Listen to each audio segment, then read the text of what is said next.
Pushpa 2 shatters all the predictions of day number 11। Second Sunday की सारी मेरी प्रिडिक्शंस, सबकी प्रिडिक्शंस को ध्वस्त करती हुई पुष्पा 2 900 करोड़ के क्लब में एंटर कर चुकी है in the India net collection.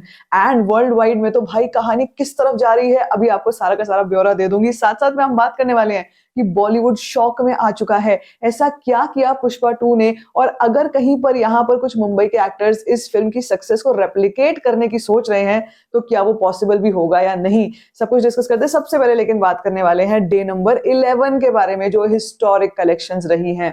देखो, हमने 10वें दिन पर बात करी थी कि ये फिल्म आराम से 1500 करोड़ 2000 करोड़ के क्लब में एंटर करने वाली है, लेकिन कल के दिन पे इसने जो करके दिखाया वो अपने टॉप सेकंड वीकेंड में आ चुकी है। हाईएस्ट ग्रॉसर तो है ही, लेकिन जो सेकंड वीकेंड वाली कहानी थी ना, वहां पर दो फिल्में जम के बैठी हुई थी। एक है सनी बाजी की गदर 2 और दूसरी है स्त्री 2।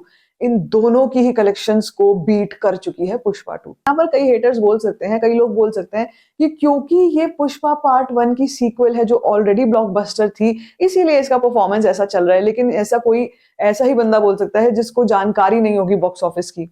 इतने डायनामिक्स चेंज होते हैं, इतने डायनामिक्स चेंज होते हैं हर एक मंथ में, हर 2-3 महीने। तो ऐसा पॉसिबल ही नहीं है कि अगर आईपी है तो इसलिए गारंटी होगी इस फिल्म के चलने की। जिन बॉलीवुड की बड़ी बड़ी फिल्मों से हम कंपैरिजन करते हैं, जवान, पठान, एनिमल, ये जो फिल्में हैं, इन्होंने अपने सेकंड वीकेंड में और सेकंड वीक में स्पेशली बहुत मैसिव ड्रॉप देखा था। एकदम से चढ़ी थी और उसी स्पीड से नीचे गिरी थी। लेकिन पुष्पा 2 ने अपना होल्ड इतना जबरदस्त दिखाया है कल की, अभी आपको नंबर्स बता देती हूँ, आप खुद ही डिसाइड कर लेना। 71% से 73% का जंप आया था सैटरडे को, जो फ्राइडे के बाद हमने देखा था, और कल के दिन पर एडिशनल 19% का जंप आप उसी में ऐड कर लो तो समझ लो कि ऑक्यूपेंसी कल कैसी गई है। सूरत जैसे शहर में, हम गुजरात की जब हम बात करते हैं तो ये भी आपको बता दूं कि वहां से ऑक्यूपेंसी बहुत ही मुश्किल से आती हैं फिल्मों की। सूरत जैसे शहर में 90% की संडे नाइट ऑक्यूपेंसी रही है। I have never ever track this before. ये मैंने बड़ी बड़ी फिल्में ट्रैक करी हैं, लेकिन ऐसी ट्रैकिंग कभी नहीं करी कि सूरत जैसे शहर में, चेन्नई में हिंदी लैंग्वेज में 90% की ऑक्यूपेंसी, लखनऊ जैसे शहर में 85% की नाइट ऑक्यूपेंसी रही है, भोपाल में 57% की नाइट ऑक्यूपेंसी रही है। अगेन एक ऐसा शहर जहां से ऑक्यूपेंसीज बहुत मुश्किल से आती हैं। जयपुर में 59% की ऑक्यूपेंसी, अहमदाबाद में 72% की नाइट ऑक्यूपेंसी रही है, और अभी भी यहाँ पे शो काउंट्स 968 शोज हैं। Again historic number of shows and a hold is amazing. Delhi Mumbai की बात कर लें तो यहाँ पर नाइट ऑक्यूपेंसीज मुंबई में 65%, दिल्ली में 35%, और शो काउंट्स बिल्कुल भी कम होने का हिंदी में नाम नहीं ले रहे हैं। साथ साथ में तेलुगु वर्जन ने भी एक बहुत ही अच्छा जंप दिखाया है इन दी ऑक्यूपेंसीज। अगर मैं आपको तेलुगु की ऑक्यूपेंसी बताती हूँ डे नंबर 11 की, तो मॉर्निंग शोज 36.4%, आफ्टरनून 70%, इवनिंग 72.5%, और नाइट शोज में एक रेगुलर ड्रॉप जो हम देखते हैं संडे नाइट शोज में 44.2% का आया है। But this again is not actually an actual drop. Overall occupancy Hindi में मॉर्निंग शोज 39.8%, आफ्टरनून 72.78%। और अगर मैं टोटल नंबर आपको बता दूं तो भाई India net collection 900 crore 900.5 crore की हो चुकी है, जिसमें तेलुगु लैंग्वेज से 279.35 करोड़, हिंदी से 553.1 करोड़, तमिल 48.1 करोड़, कन्नड़ा 6.55 करोड़, मलयालम 13.4 करोड़।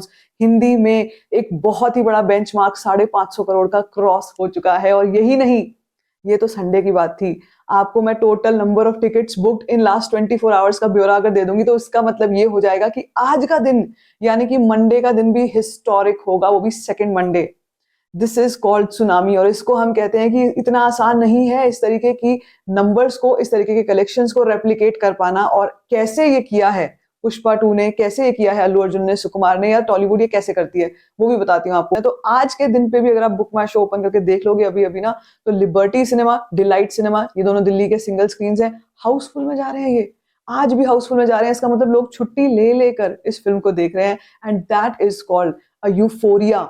यूफोरिया कहते हैं ना जिसको, कि एक आंधी ऐसी चली एक फिल्म की कि जिसने ऑडियंस को पगला करके रख दिया, पागल करके रख दिया, और यही हो रहा है। और अभी तो आप ये सोचो, ये कोई फेस्टिव सीजन नहीं है, ये कोई हॉलिडे सीजन नहीं है, फिर कैसे किया अल्लू अर्जुन ने, ये सुकुमार ने, ये कैसे करके दिखाया कि इस फिल्म की सक्सेस को हिस्टोरिक बना करके रख दिया आज के ऐसे दौर में जहां फिल्मों ने इतना स्ट्रगल किया और बॉलीवुड तो पिटा पड़ा है। कैसे कर रहा है साउथ, तो मैं आपको बताती हूँ। सबसे पहला पॉइंट जो पुष्पा 2 का एक इंटरव्यू आया था तरन आदर्श का, तरन चाचा का, जिन्होंने ये बातें बताई थी कि सख्ते में है बॉलीवुड, शॉक में आ चुका है पूरी तरीके से, ये भाई चल क्या रहा है, अब हम क्या करेंगे, ये कैसे हुआ है। ओके, तो 2-3 पुख्ता पॉइंट्स हैं जिनके चलते पुष्पा 2 की सक्सेस जो है वो इस तरीके की हो पाई है। देखो, सबसे पहली चीज ये है कि कहानी, content, the story of Pushpa 2, बहुत से ये जो वो क्रिटिक्स हैं इन्होंने बात करी थी ना कि कहानी तो 2-3 अलग-अलग चल रही है, ये ऐसा नहीं है, वो वैसा नहीं है, वो सारी की सारी उनको प्रॉब्लम थी, वो इंटरस्टेलर को जो स्क्रीन्स नहीं मिली थी आईमैक्स पे पुष्पा 2 के चलते। लेकिन स्टोरी की अगर बात की जाए, मैंने आपको ब्रेक डाउन करके बताया था कि इसके 3 मेन एक्ट्स हैं, 3 मेन पैरेलल्स हैं जो स्टोरी के हैं, और इन सेंटर्स में कैसे कहानी रिवॉल्व होती है, उसमें आप मेरे रिव्यू में देख सकते हो वो सब कुछ। लेकिन जो कहानी है, जो प्लॉट है फिल्म का, वो बहुत स्ट्रांग है। आप बॉलीवुड की फिल्म उठा के देख लो, इस साल में कौन सी ऐसी फिल्म थी, बड़ी फिल्में, छोटी फिल्में, कम बजट की फिल्में, कौन सी ऐसी फिल्म थी, एक्सेप्ट मैडॉक, साइड कर देंगे मैडॉक को, कौन सी ऐसी फिल्म थी जिसने कंटेंट दिखाया हमको, जिसने हमें कहानी से अवगत कराया कि ये इंसान की कहानी है, या किसी सिचुएशन की कहानी है, या किसी और चीज की कहानी है, जिसको लेकर हमें एक्साइटमेंट रहा हो, या रहा हो कि हमने कुछ देखा है बॉलीवुड की तरफ से। अभी तक इस साल में कुछ नहीं आया है। आने वाले टाइम में भी एक फिल्म आ रही है बेबी जॉन, जिससे मुझे बिल्कुल भी उम्मीद नहीं है, क्योंकि वो एक तो पहली बात ये थेरी की रीमेक है, पूरी की पूरी रीमेक है, और उसमें वरुण धवन है, तो मुझे वो दिन पर दिन क्रिंज की तरफ जाती हुई दिखाई दे रही है, that is cringe. And after that when it comes to the act, Mumbai के स्टार्स में इतना एटीट्यूड, इतना ईगो लेकर पहले से चल रहे हैं ये लोग, ये डायरेक्टर्स को सरेंडर ही नहीं कर सकते हैं। हम अल्लू अर्जुन की बात अगर करते हैं, तो अल्लू अर्जुन ने पूरी तरीके से स्क्रिप्ट और इस रोल को जो अपना एक तरीके से डेडिकेशन दिया है, समर्पण किया है, वो बिल्कुल भी आसान नहीं था, वो बहुत रिस्की था, वो कहीं कहीं पर बैकफायर भी कर सकता था, लेकिन उन्होंने ऐसा किया और सुकुमार के ऊपर पूरा का पूरा अपना ट्रस्ट रखा। जो बॉलीवुड की तरफ से अगर ये फिल्म ऑफर हो गई होती, तो आज सुकुमार सर पकड़ के बैठे होते, उनकी कहानी में कहीं से कोई हेलीकॉप्टर से एंट्री मार रहा होता, कोई जमीन में से निकल रहा होता, कोई डांस करता हुआ आ रहा होता लड़कियों के साथ, वो सब चल रहा होता अगर पुष्पा बॉलीवुड में बनती तो।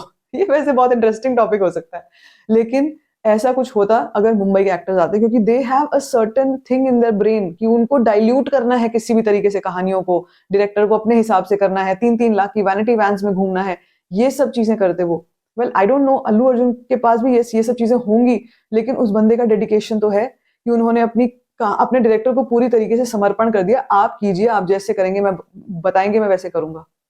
और ये बहुत बड़ा ट्रेट होता है, बहुत बड़ी बात होती है। जब भी हम फ्रेंचाइजीज की बात करते हैं, तो वो एक एक्स्ट्रा बैगेज के साथ आती है ऑफ एक्सपेक्टेशंस, यानी कि हमें कुछ ना कुछ एक्सपेक्टेशन होती है कि भाई इस फिल्म को जब देखने जाएंगे ना, तो इसमें ये सब चीजें होनी चाहिए, इसमें ऐसा मसाला, इसमें ऐसी एंटरटेनमेंट, इसमें ऐसे गाने होने चाहिए, और उनको अगर पूरे तरीके से पूरा नहीं किया, मतलब या उन तक नहीं पहुंचे, तो आप ये समझो कि ऑडियंस फिर चप्पल उतार के मारती है। लेकिन यहाँ पर पुष्पा के केस में सुकुमार इस बात को समझते हैं, और उन्होंने इसीलिए मास फैक्टर को जाने नहीं दिया, बल्कि एलिवेशंस और डाले जिससे और ज्यादा मासीनेस आए, गानों को बहुत अच्छा रखा। और अगर हम बात करते हैं पूरी फिल्म की डायरेक्शन की, और अल्लू अर्जुन के कैरेक्टर की, और पुष्पा 2 एज अ ब्रांड की, तो उन्होंने उसको चाहे कितना भी वो बैकफायर कर सकता था, या वो क्रिटिक्स कह रहे थे तो क्रिंज लग रहा है, अगर क्रिंज लगता तो क्या लोग जाते उस फिल्म को देखने? सबसे पहला तो मेरा सवाल ही यही है, क्या ये फिल्म ऐसा कलेक्शन करती, क्या ये इस तरीके की हिंदी ऑडियंस लेकर के आती जो 55 करोड़ कमवा कर दे रही है on a second Sunday? It's not possible, it's just not possible. But still आज भी उस मासीनेस की वैल्यू है, आज भी लोग वो एंटरटेनमेंट फैक्टर देखना चाहते हैं। वो 3 घंटे में लाइफ के लेसन सीखने नहीं आए हैं, वो 3 घंटे में एंटरटेन होने के लिए आए हैं, और वो सुकुमार समझते हैं। हमने बॉलीवुड से जो भी फिल्में देखी, और अब हम अगले साल देखेंगे, उसमें मैं 5 नाम आपको ऐसे बताऊंगी जिनके अलावा अगर आप कोई भी फिल्म उठा करके देख लोगे, वो 100% क्रिंज। मैं आपको आज ही प्रिडिक्शन दे सकती हूँ उनका कि they will be a disaster on the box office. सिर्फ वो 5 फिल्में ऐसी हैं। सबसे पहली सनी पाजी की फिल्म जाट, दूसरी सनी पाजी की फिल्म लाहौर, जो कि वॉर 2 के साथ क्लैश कर रही है, तो अब ये वॉर 2 के साथ क्लैश में आया तो वॉर 2 भी उसमें आ जाती है। चौथी फिल्म हो सकती है सिकंदर, और 5वीं फिल्म छावा। ये 5 फिल्में अगर हम साइड कर दें, तो बॉलीवुड की तरफ से जो अगले साल में एक प्लेटर तैयार होकर के आ रहा है आईपीज और फ्रेंचाइजीज का, they are going to be the biggest disasters, I am telling you. जिनका कोई पिछली फिल्मों का वैल्यू नहीं है, जिनका कोई पिछली फिल्मों का फैंडम नहीं है, कोई कहानी नहीं है, कोई मतलब जिसको कहते हैं ब्रांड वैल्यू नहीं है, कोई रिकॉल वैल्यू ही नहीं है, एक्सेप्ट द नेम्स, उनको कौन देखने जाएगा भाई थिएटर में? कौन खर्च करेगा इतना पैसा? आजकल मल्टीप्लेक्सेस के टिकट्स इतने महंगे हैं, और सिर्फ मल्टीप्लेक्स ही नहीं, जब फैमिली के साथ जाते हो तो और भी एक्सपेंसेस उसमें ऐड हो जाते हैं, तो क्यों जाएंगे लोग फिल्म देखने? ये सारी की सारी अगर ओटीटी पे भी रिलीज हो जाए तो भी कोई ना देखे। लेकिन अगर हम पुष्पा 2 के कंपैरिजन की बात करते हैं और इन एक्टर्स की बात करते हैं जो रेप्लिकेट कर सकते हैं और करने की कोशिश कर सकते हैं of the collections, it is only going to be on the basis of that brand. जैसे वॉर 2 की बात कर रही हूँ, ये ब्रांड ऑलरेडी है इसलिए ये होगा, इस केस में होगा। और एनटीआर फैक्टर है, चलो ऋतिक रोशन एनटीआर फेस ऑफ है, वो लोगों को देखना है। अपार्ट फ्रॉम दैट मुझे कहानी से बिल्कुल भी उम्मीद नहीं है, क्योंकि यही एक ही थीम पर सारी की सारी स्पाई यूनिवर्स चल रही है। मैं बोर हो चुकी हूँ literally from the spy universes and I am not looking forward to any of them now. War 2 for junior NTR, yes, but apart from that Sunny बाजी की फिल्में हैं, वो भी चाहते तो वो भी सिर्फ और सिर्फ फ्रेंचाइजीज पर ही ध्यान लगाते, लेकिन वो अलग अलग फिल्में कर रहे हैं। अब मैं यहाँ पर छावा की बात करना चाहूंगी। छावा एक ऐसी फिल्म है जिसको लेकर जो महाराष्ट्र की जो पूरी बेल्ट है वो एक्साइटेड रहेगी, नॉर्थ की पूरी बेल्ट एक्साइटेड रहेगी, हिंदी की ऑडियंस एक्साइटेड रहेगी। वो बहुत अच्छा टॉपिक हो सकता है, बहुत अच्छी कंटेंट वाइज बहुत अच्छी फिल्म हो सकती है। लेकिन अगर उसके अलावा हम बात करते हैं भाई कौन सी ऐसी फिल्म रह सकती है जिसको हम मानेंगे 2025 में कि हमको बड़ा अच्छा कंटेंट, 2026 में भी देखना रामायण आ रही है। मुझसे पूछोगे, मुझे रामायण, मुझे तो उससे अच्छी कोई कुछ लगी ही नहीं। जो रामायण रामानंद सागर जी की थी उससे बेहतर कुछ है ही नहीं। उसके बाद जो भी कुछ आ रहा है सबका सब मतलब क्यों बन रहा है मुझे समझ ही नहीं आ रहा। वो रामायण आ रही है, उस पर इतना पैसा लगा रहे हैं। लव एंड वॉर आएगी, उस पर इतना पैसा लगा रहे हैं। प्रभास की फिल्म आएगी जब स्पिरिट, तब देखना, वो होगी फिल्म देखने वाली। बट 2026 में जो ये बॉलीवुड की रामायण है, लव एंड वॉर है, मुझे इनको लेकर बिल्कुल भी एक्साइटमेंट नहीं है। But yes, as you can see, हम क्या डिराइव करने की कोशिश कर रहे हैं, हम ये डिराइव करने की कोशिश कर रहे हैं कि Bollywood is not moving ahead because of their own mistakes. वो खुद ही बार बार एक ही गलती कर रहे हैं अपने स्टारडम और अपने ग्लैमर में खोने की, जिसकी वजह से वो कंटेंट पे काम नहीं कर पा रहे हैं। तो ये एक दो तीन रीजंस मैंने आपको साइड किया। आप बताओ आपको क्या लगता है, पुष्पा 2 की सक्सेस को रेप्लिकेट करना और एक तरीके से ये जो फीलिंग्स ऑडियंस की हैं, क्या ये रह पाएंगी फ्रॉम, क्या ये कभी आ पाएंगी for Bollywood film industry when it comes to a comparison between south and Bollywood? आपको क्या लगता है? Let me know in the comment section. बाकी if you like this video give it a thumbs up, don't forget to share it and don't forget to subscribe to my channel, which is also